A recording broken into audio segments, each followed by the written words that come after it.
Hi out there, it's Odin with Rainy River Outfitters, and today we're going to be talking about the Ruger Mini 14.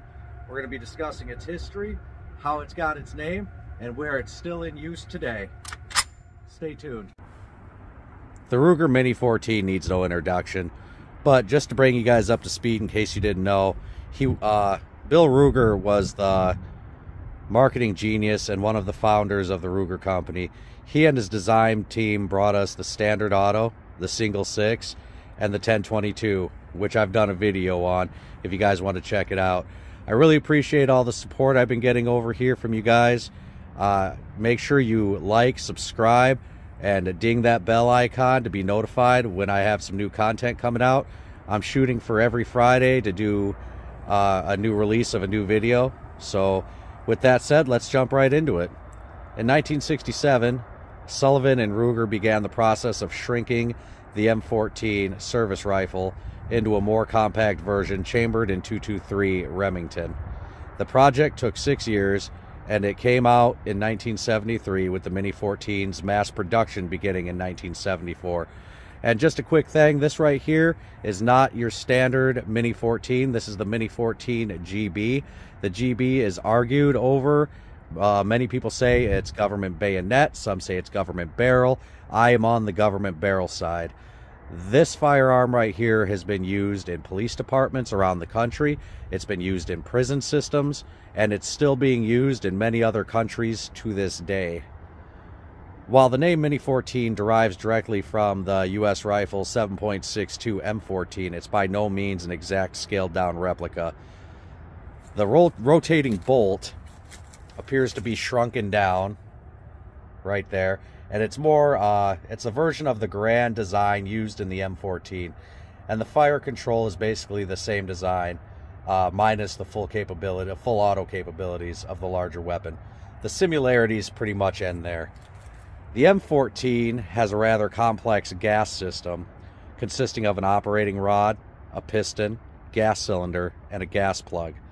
The Mini 14 uses a simplified gas system that clamps to the barrel using 4 bolts.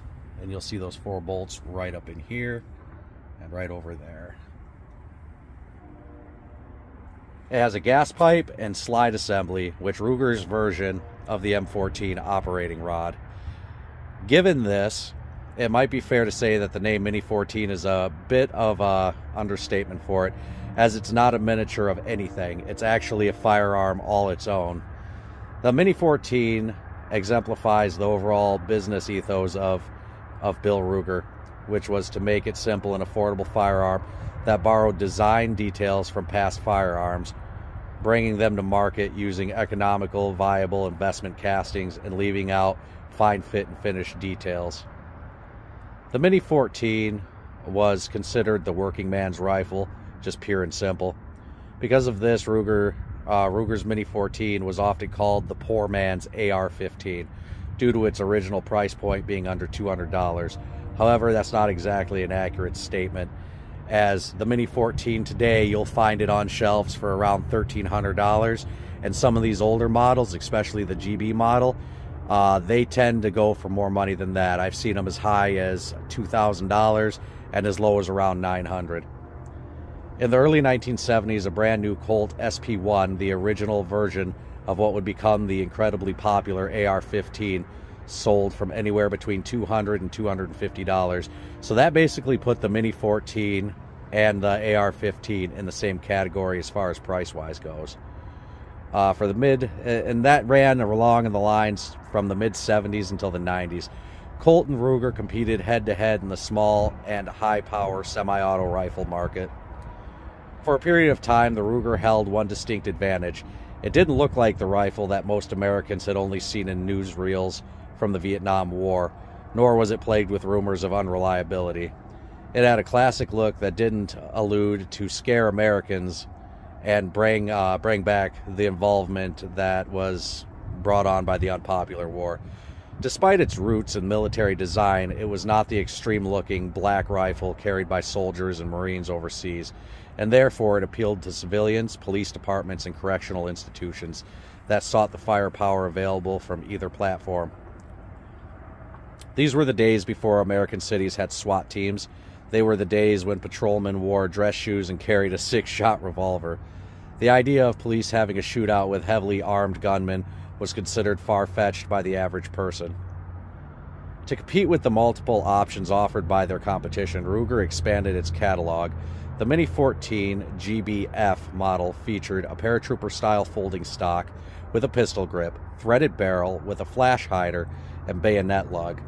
For those government agencies seeking select fire capabilities, Ruger also released the AC-556. And really quick side note about this firearm, this right here, it shoots .223 and it shoots .556 out of the same barrel, which is kind of crazy if you think about it. In 1984, American TV audiences became intimately familiar with the Mini 14 GBF rifle on Season 2 of NBC's The A-Team, airing until 1987. The A-Team appeared in living rooms across the country, wielding Ruger Mini 14 GBF rifles as its trademark problem solver.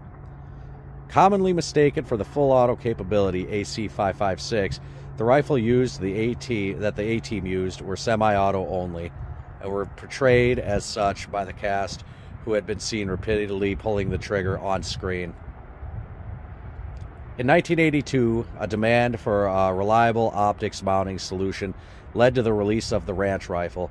This new version featured a lower ejection angle and integral scope basis machined into the receiver, which accommodated the factory-supplied Ruger scope rings. This eventually led to all Mini 14 rifles coming equipped with scope mounts. On April 11th, 1986, an event in Pinecrest, Florida became one of the several incidences that changed the way American law enforcement agencies trained and armed themselves. Around 9:30 a.m., an FBI rolling stakeout spotted the suspect car of 2 serial bank robbers. In the ensuing gunfight, Michael Platt used a Ruger Mini 14 to shoot 7 FBI agents, killing 2 before being himself shot and killed. This event was one of many that led to the gradual shift in how police work is done. Since the death of Ruger in 2002, the company he founded has undergone a massive transformation in its product line. Its new product releases in the past decade are too many to name, but include multiple subcompact, poly-framed, concealable pistols, direct gas piston AR platform rifles, polymer framed revolvers, and long-range tactical bolt actions. In 1965, the Royal Bermuda Regiment is a territorial line of infantry battalion whose primary role is internal security.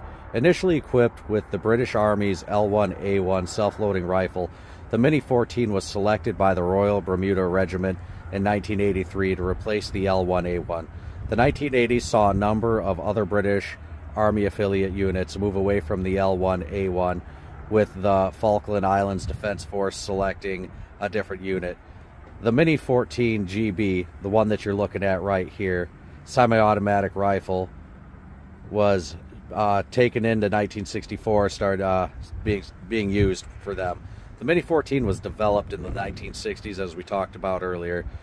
The search for the weapon to replace the Ruger began in the 2010s, but up until 2010, they actually used these in many different situations, many different tactical operations.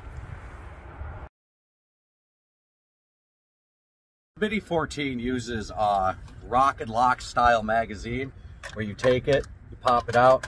It's basically the same thing as the AK-47. It's the same kind of concept, and that's why a lot of people prefer the AR-15 over the Mini 14. However, if you train with it for any amount of time, the operation becomes very quick for taking it out and then locking it back in. And I know there's 100 videos out there showing you how to do all that, but we're going to get into basically why I think the Mini 14 is better than the AR-15. So the AR-15 right now, if you're looking at it in the civilian world, it's got a lot of bad press hanging on around it. It's visually scary to people. It's visually unpleasing and upsetting. I, for one, have no problem with them. I love all firearms. However, if we're talking about a shit hits the fan kind of situation, or we're talking about a bug out or anything, the Mini 14 serves that purpose and serves it probably better than the AR-15 as far as durability goes. As far as no brass, no ammo, nothing in there, nothing in there. I have to show you guys that to show that we're being safe with our firearms. But as you can look at this here, you can see how it was designed. It's got the stainless steel. It's got the wood stock on it. It's got a spot for your bayonet if you want to click it onto there. You've got the flash suppressor here on the end. And all around, it's well built. It's tough. It borrows features from the Garand, as we spoke about earlier in the video. And you know what? I say we shoot it. What do you guys think? Let's do it.